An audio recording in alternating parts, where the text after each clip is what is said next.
አሁን ያለንበት ወር ረጀብ ይባላል ሁለተኛ ቀን ወይም ሶስተኛ ላይ ነው ያለነው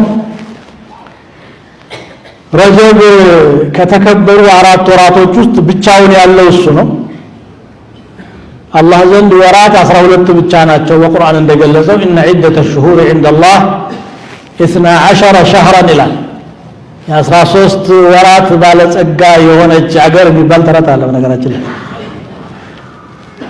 ان عده الشهور عند الله 12 شهرا ነው አላህ Subhanahu Wa Ta'ala የሚለው 12 ናቸው እነሱም ደግሞ በተፈጥሮ ሥርዓት የተደነገጉ ናቸው ጨረቃ የምትወጣበትና የምትገባበት በሰው የሚወሰን አይደለም ትወለድበት አላህ የዘረጋው ነው ማለት ነው يوم خلق السماوات والارض ነው የሚለው ከነሱ መካከል አራት የተከበሩ ወራቶች አሉ ሶስቱ ተከታታይ ናቸው ذو القعدة ذو الحجة እና محرم ورجب مدرال ሙደሮች በጣም ያከብሩት ስለነበረ የሙደሮች ረጀብ ደግሞ አለ በሻዕባንና በጁማዳ መካከል ያለው ብለዋል ይሄ ወር የተከበረ ነው አላህ ያገራለት ሰው ሙሉውን ቢጾምም መልካም ነው أفضل الصيام عند الله شهر الله الذي تسمونه المحرم من في صحيح مسلم متى حديث الله ሙሉ መጾም ያልቻለም ደግሞ اذا استكثر منه فهذا خير በርከት አድርጎ መጾም መልካም ነው ማለት ነው ከዛውጪ በዚህ ወር ውስጥ ተከሰቱ ከሚባሉ ነገሮች መካከል ነብዩ ሰለላሁ ዐለይሂ ወሰለም በአንድ ሌሊት ውስጥ ወደ ቤተል መቅደስ ከዛም ወደ ሰባቱ ሰማያት ኢስራ እና ሚዕራጅ ጉዞ ማድረጋቸው ነው ይሄ በርግጥ በረመዳን ነው አይደለም በረጀብ ነው ረጀብ 17 ወቅቱ የትኛው ነው የሚለው ላይ ኺላፍ ቢኖርም ስለ ኢስራ እና ሚዕራጅ ተአምር ማስታወስ ግን አይከለክለንም አላህ ለነብዩ ሰለላሁ ዐለይሂ ወሰለም ከሰጣቸው ታላላቅ ተአምራት መካከል አንዱ ይሄ ነው ቁረይሾች በጣም አሰቃዩአቸው ሰሃቦቻቸውንም ጨቆኑ በደሉ ከፋ አላህ አንድ ነው እሱን ብቻ ተገዙ ስላሉ ብቻ ከዚያ እስቲ ቁረይሽ ከከፋ ደግሞ ሰቂፎች ከተሻሉ ብለው ወደ 80 ኪሎ ሜትር የምትሆን ጣይፍ የምትባል አለች ወደዛ ሄዱ የጣይፎች ምላሽም ከዛ ያልተናነሰ ነበር እንግዲህ ዘመድ ባድ አይነህ ላፈር ባለበት ሰዓት አላህ Subhanahu Wa Ta'ala ሌላ ዓለም ያሳይህ ብሎ ወደ ላይኛው ዓለም ግብዣ አደረገላቸው ማለት ነው የሚገርመው ግን ወደ ሰማይ ለመሄድ ቤተል መቅደስ መሄድ አጭሩ መንገድ ሆኖ አይደለም ቀጥታ በመውሰድ ይችላል አላህ ግን አይደለም እዛ ዘይረህ ነው የምትመጣው ብሎ አዘዛቸው በቁርአን የተቀሳተም እቺ ዘርፍ ብቻ ናት سبحان الذي اسرى بعبده ليلا من المسجد الحرام الى المسجد الاقصى ከዚያ ከተቀደሰው ክቡር መስጂድ ወደ ሩቁ መስጂድ ያጓጓዘ ጌታ ጥራት ይገባው ይላል الذي باركنا حوله ዙሪያውን በረከት ያደረግንበት ይላል ቤተ መቅደስና ዙሪያው የበረካ ሀገር ነው ቢላድ ሻም በአጠቃላይ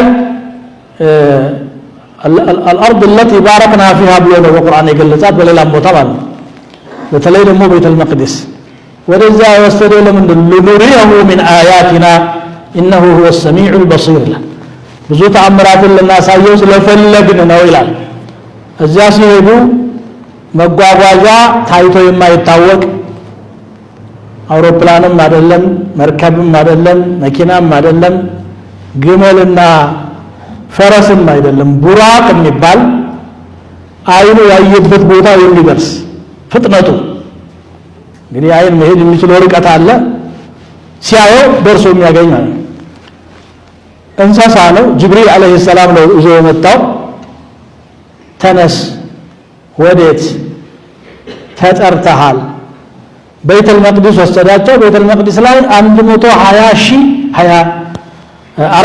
አንቢያዎች ተሰባስበው ይጠብቋቸዋል እንዴት ተሰባሰቡ በምንድነው አትፈላፈል غيب ስለሆነ አላህ ነው የሚያውቀው ሰብስቧቸዋል ለምን ሰበሰበ ህክማው ግን የነብዩ ሰለላሁ ዐለይሂ ወሰለም መሪነትና ታላቅነት ተረካቢነት ሊያረጋግጥ ፈልጎ በል እንግዲህ አንቢያዎች እየተከተሉ ሁለት ረካ አሰግዳቸው ተባሉ ይሁን ነብይ የሳቸው ተከታይ መሆኑ ተረጋገጠ ማለት ሁለት ዕቃ መጠጥ የያዘ ቀረበላቸው። አንደኛው ኸምር ነው የያዘው፣ ሌላኛው ወተት ነው የያዘው።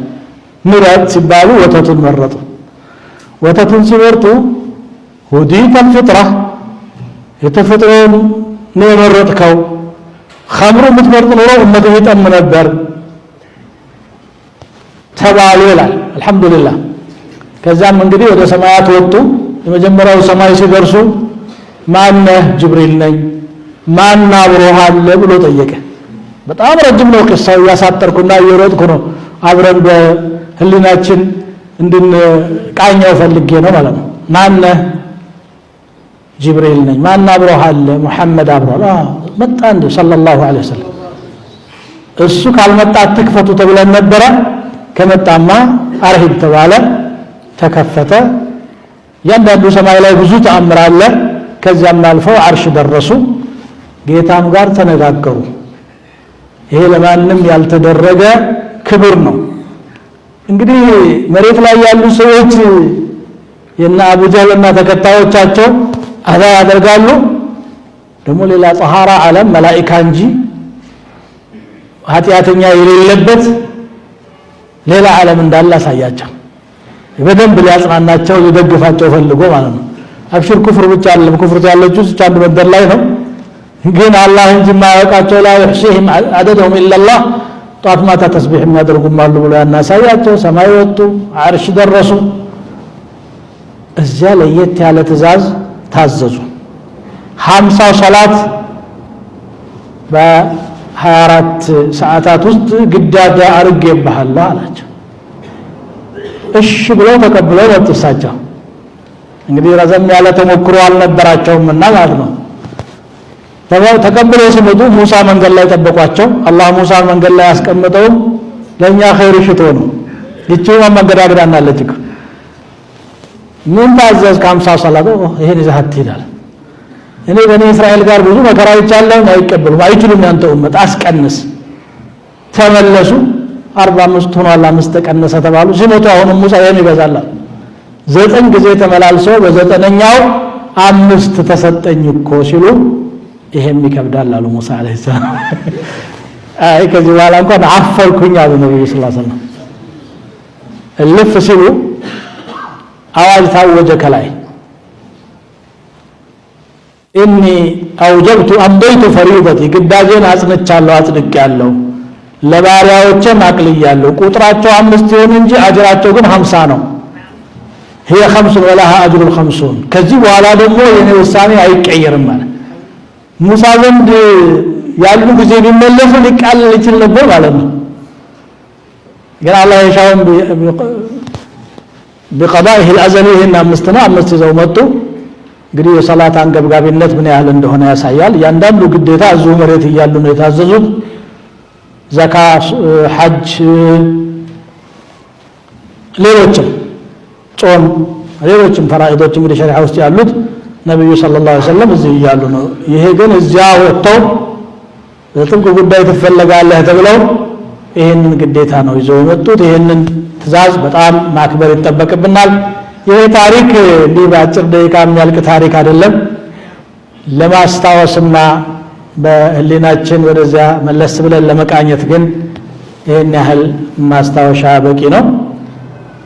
ثم صلوا على نبيكم كما أمركم في محكم تنزيله في قوله الحكيم إن الله وملائكته يصلون على النبي يا أيها الذين آمنوا صلوا عليه وسلموا تسليما اللهم صل وسلم وبارك على عبدك ورسولك نبينا محمد وعلى آله وأصحابه